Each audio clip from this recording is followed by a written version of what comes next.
hoje houve uma explosão, não é, de visualizações, de compartilhamentos, até aquele momento, há poucos dias atrás, antes do documentário, quantas pessoas faziam parte dos seus canais?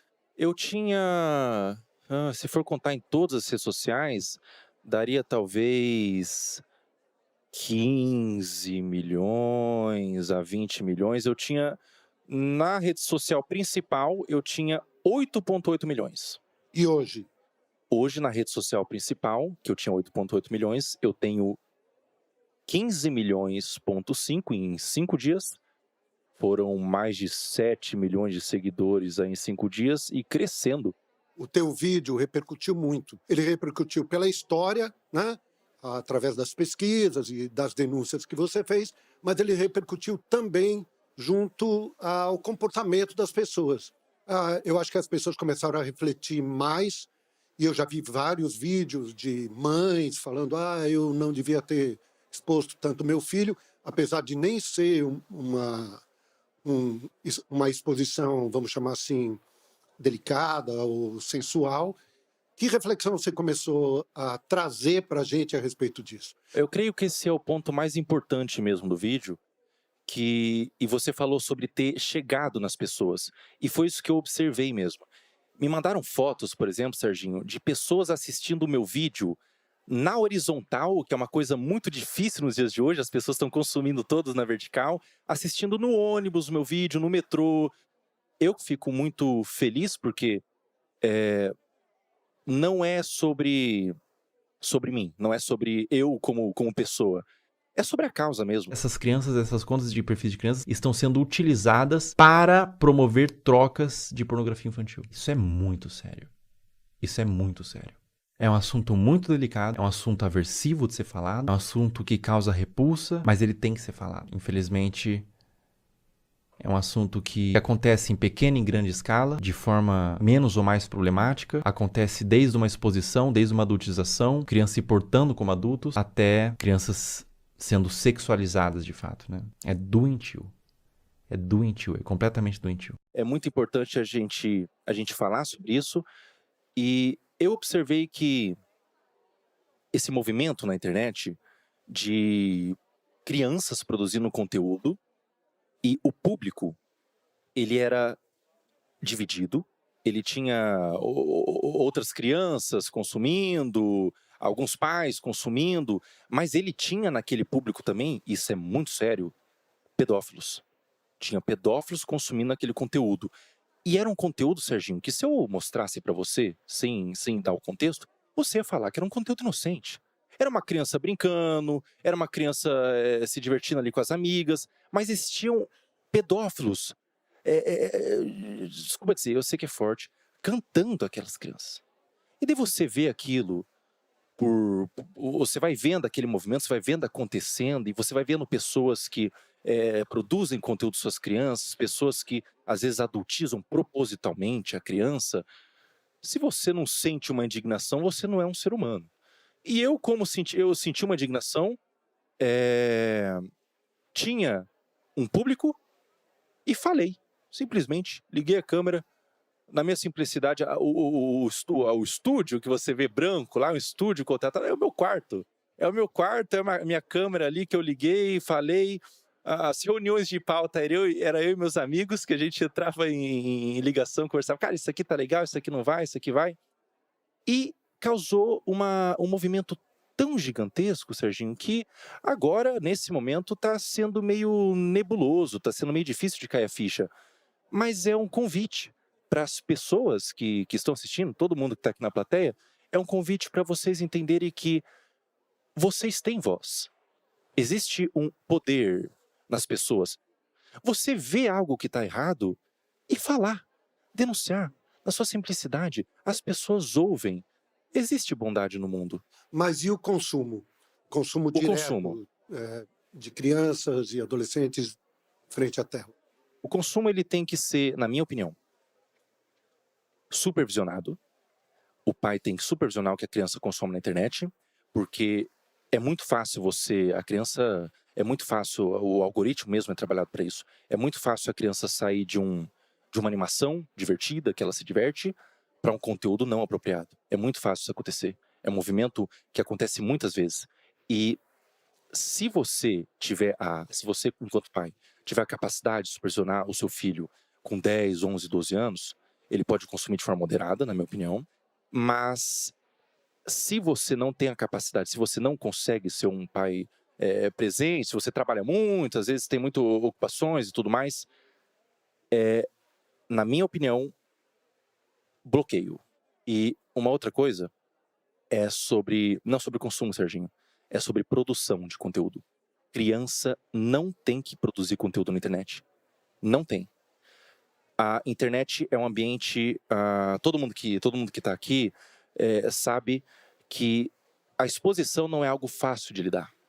A exposição vem com críticas, vem com pessoas comentando sobre você, comentando sobre aparência, vem com às vezes um assédio, e a criança não está preparada para receber qualquer tipo dessas coisas. Então, criança não deve produzir conteúdo na internet. Internet é um ambiente para adultos. Muito bem. Tem alguém que gostaria de fazer perguntas aqui? Você aqui, vamos começar. Começa o nome? Tudo bem? Tudo bem? Mais para ver sua opinião, assim, porque a gente sabe que isso não é de hoje. Não começou a postar os vídeos, principalmente do caso que você falou no vídeo, não começou esse ano, já é de muito tempo. Por que você acha que demorou tanto para tomar essa proporção, para as pessoas começarem a prestar atenção nisso? Essa é uma pergunta boa, Ana. Eu acho que existiam muitas pessoas falando sobre, já era uma coisa bem pública, assim, era relatado. Eu acho que talvez faltou uma mobilização mais numerosa mesmo. Eu acho que foi uma questão de alcance que atingiu. E o alcance vem quando uma pessoa decide. Eu acho que não vem quando a pessoa tem muita autoridade ou qualquer coisa do tipo. Eu acho que o alcance vem quando a pessoa decide reunir informações importantes desde o cerne da questão. Então, reunir provas, pesquisar, denunciar. Quando ela faz ela reúne informações em um vídeo que seja também fácil de consumir, porque muitas pessoas fazem vídeos, falam sobre, mas não querem se envolver. Elas falam de forma meio assim, direta, comentam só para ganhar alguma coisinha em troca. Quando a pessoa decide colocar a cara mesmo, não é sobre a autoridade da pessoa, é talvez sobre o ímpeto de realmente querer causar uma mudança. Eu acho que tem a ver com isso. Com isso. Quem mais, por favor? Aqui, você. Fala, garoto. Começa o nome? Opa, prazer. Meu nome é Lucas. Queria perguntar pro Felca o que foi mais difícil para você depois dessa denúncia que você fez através do documentário, se foi montar, editar o vídeo, juntar essas várias denúncias, né, que você juntou para fazer esse documentário, ou o que teve de repercussão, seja positiva ou negativa. Com certeza o que foi mais difícil foi reunir essas informações, porque parte da demora da postagem do vídeo, eu fiquei 1 ano fazendo essa pesquisa, de ser um tema, foi eu sozinho fazendo essa pesquisa, e é um tema tão aversivo que se você não tem se você não tem um sangue de barata, e eu não tenho, você não consegue ficar nisso por 30 minutos ao dia. Eu ficava vendo aqueles materiais e procurando e buscando, e ficava com tanta agonia, tanta amargor assim na boca, que eu, pela minha saúde mental, vou dar um tempo, vou fechar o notebook e vou voltar amanhã.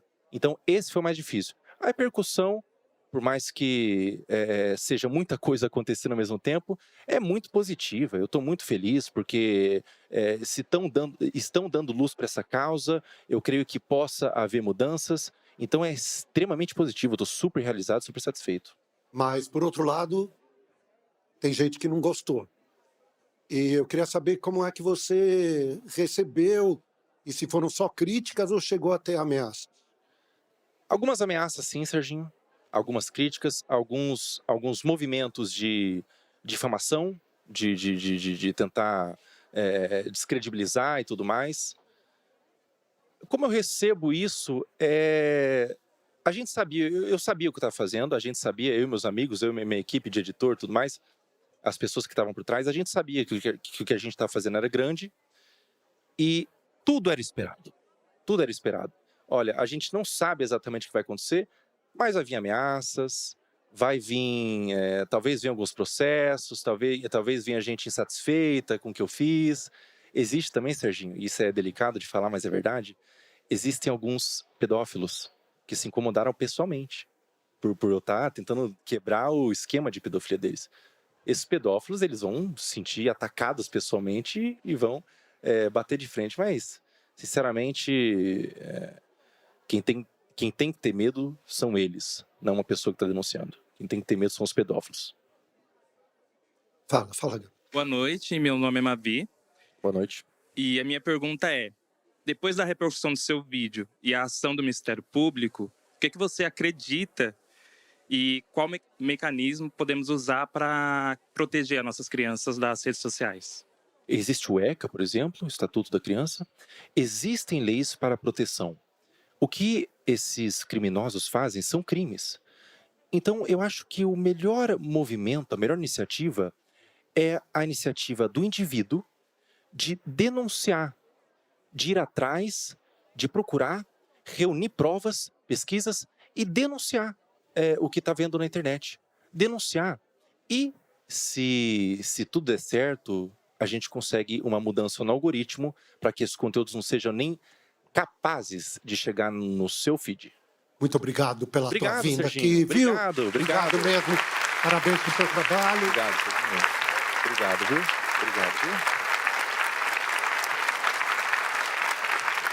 E até a próxima. Cadê o teu pessoal? Até a próxima.